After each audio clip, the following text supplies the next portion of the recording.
బంగ్లాదేశ్లో రిజర్వేషన్లకు వ్యతిరేకంగా జరుగుతున్న అల్లర్ల ప్రభావం భారత్పై పరోక్షంగా చూపిస్తోంది. ఇప్పటికే అక్కడి హిందువులు, ఇతర మైనార్టీలను లక్ష్యంగా చేసుకుని దాడులు జరుగుతుండటంతో కేంద్రం కీలక నిర్ణయం తీసుకుంది.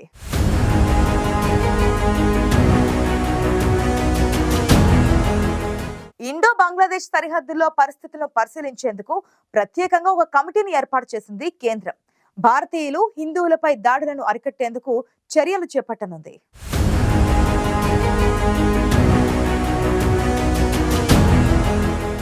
బంగ్లాదేశ్ గత కొన్ని రోజులుగా అల్లర్లతో అట్టుడుకుతోంది. రిజర్వేషన్లకు వ్యతిరేకంగా జరుగుతున్న అల్లర్లతో ఎంతో మంది ప్రాణాలు కోల్పోయారు. బంగ్లాదేశ్లో హిందువులే లక్ష్యంగా చేసుకుని దాడులు చేస్తున్నారు ఆందోళనకారులు. ఈ నేపథ్యంలోనే కేంద్రంలోని ఎన్డీఏ ప్రభుత్వం కీలక నిర్ణయం తీసుకుంది. ఇండో బంగ్లాదేశ్ సరిహద్దులో పరిస్థితులను పరిశీలించేందుకు ప్రత్యేకంగా ఓ కమిటీని ఏర్పాటు చేసింది. ఈ విషయాన్ని కేంద్ర హోంమంత్రి అమిత్ షా అధికారికంగా ప్రకటించారు. బీఎస్ఎఫ్ తూర్పు కమాండ్ ఏడీజీ నేతృత్వంలో ఈ కమిటీ నియమించినట్లు కేంద్ర హోంశాఖ వెల్లడించింది.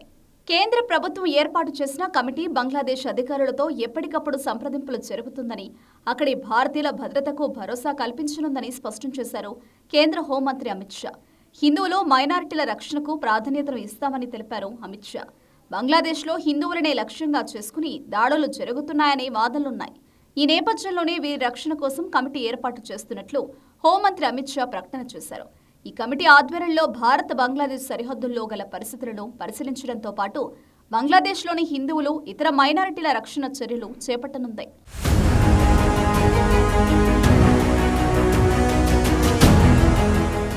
దాదాపు నెల రోజులుగా బంగ్లాదేశ్లో అల్లర్లు జరుగుతున్నాయి. రిజర్వేషన్లకు వ్యతిరేకంగా తిరగబడిన విద్యార్థులు బంగ్లాదేశ్లోని భద్రతా బలగాలపై దాడులు చేశారు. వేలాది మంది రోడ్లపైకి వచ్చి ఆందోళన నిర్వహించారు. ఈ ఘర్షణలు హింసాత్మకంగా మారడం వల్ల షేక్ హసీనా ప్రధాని పదవికి రాజీనామా చేసి భారత్కొచ్చారు. ప్రస్తుతం బంగ్లాదేశ్లో తాత్కాలిక ప్రభుత్వం ఏర్పాటైనప్పటికీ అక్కడ పరిస్థితులు ఇంకా అదుపులోకి రాలేదు.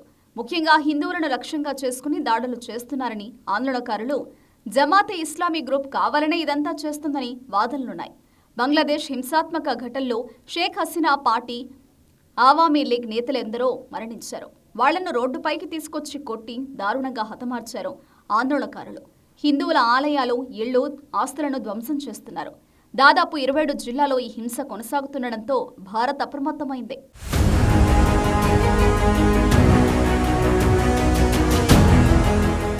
ఇప్పటికే భారత విదేశాంగ మంత్రి ఎస్ జయశంకర్ బంగ్లాదేశ్లో జరుగుతున్న అల్లర్లపై ఆందోళన వ్యక్తం చేశారు.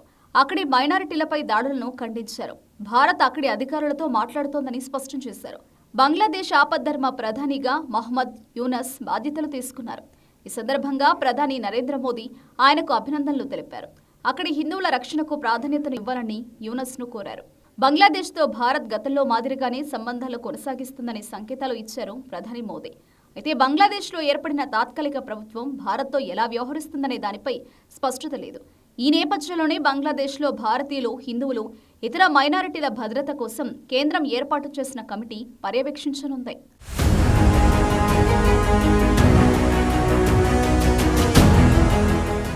బంగ్లాదేశ్ మాజీ ప్రధాని షేక్ హసీనాకు భారత ప్రభుత్వం తాత్కాలికంగా ఆశ్రయం కల్పించింది.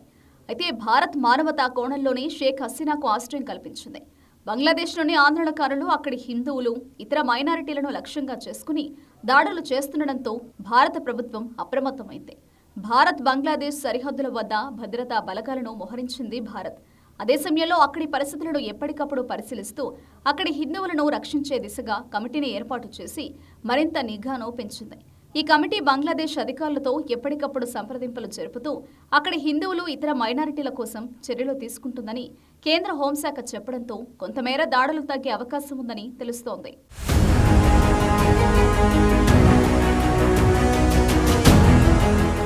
బంగ్లాదేశ్ అల్లర్ల నేపథ్యంలో దేశ భద్రతపై భారత్ ఫోకస్ పెట్టింది.